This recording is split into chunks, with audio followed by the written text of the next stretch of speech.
Hey guys, Galaxy 5 here. So today I'm going to be making a video on the brand new Sonic the Hedgehog 3 Shadow the Hedgehog Deluxe plush. So unlike the last Shadow the Hedgehog plush, which is honestly like pretty small, it's about like 9 inches, this one is like way taller. So without further ado, let's go. So before we take a look at the plush itself, let's take a closer look at the packaging. If we take a look at the bottom of the box, we have here the Sonic the Hedgehog 3 logo. Over here it says Deluxe Plush. And over here we have the Jakks Pacific logo. On the left side of the box, we have some promotional art for Team Sonic. And on the right side of the box, we have some promotional art for Shadow himself. And on the back of the box is just some promotional art of the plush itself. So now that we've taken a look at the box, what about we take a look at the plush itself? So without further ado, let's take him out. Alright, so now I have Shadow out of his box, and man does he look amazing.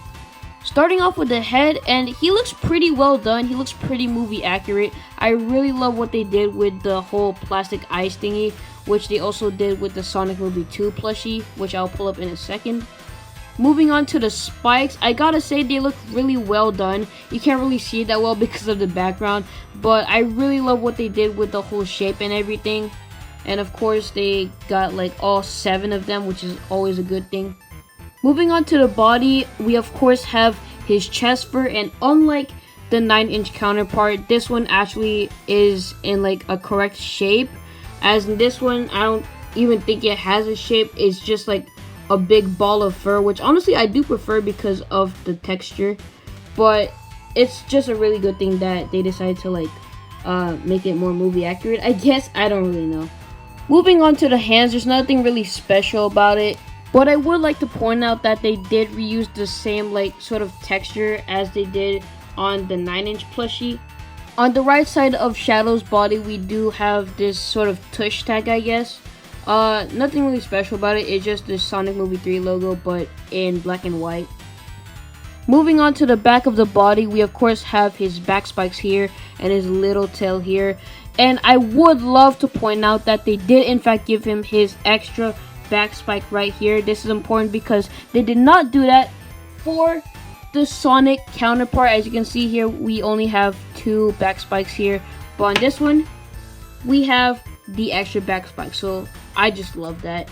Alright, so now we move on to one of my most favorite parts about this plushie, that being again the shoes.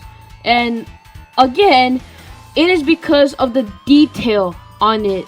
So instead of reusing the same like texture or like the same printing as on the 9-inch plushie, they actually put like slightly more detail on the shoes, but they did reuse like the same like printing on the soles. But that doesn't really matter. It looks really cool. It looks really movie accurate, so I would just love to point that out. Alright, so here's a size comparison between the new Shadow plushie and the previous Shadow plushie. Here's a size comparison between the new Shadow plushie and Jakks Pacific's modern Shadow plushie. I have him sitting down due to his floppy legs, but he is about the same size as the 9-inch movie Shadow plushie. And finally, here's a size comparison between the new Shadow plushie and the Sonic counterpart, and as you can see, they are basically the same size. Alright, so that's gonna be the end for today's video. I really do recommend getting this plushie if you're excited for Sonic the Hedgehog 3, or if you just love the Shadow character in general. But I also will be recommending the 9-inch Shadow plushie for a more cheaper option. But he's just gonna be less fluffier and less detailed as this one right here. So yeah, that's gonna be the end for today's video. If you like today's video, please consider liking, subscribing to the channel, and turning all the post notifications so you never miss another video of mine. So with that being said, I'll see you guys in the next video. Goodbye.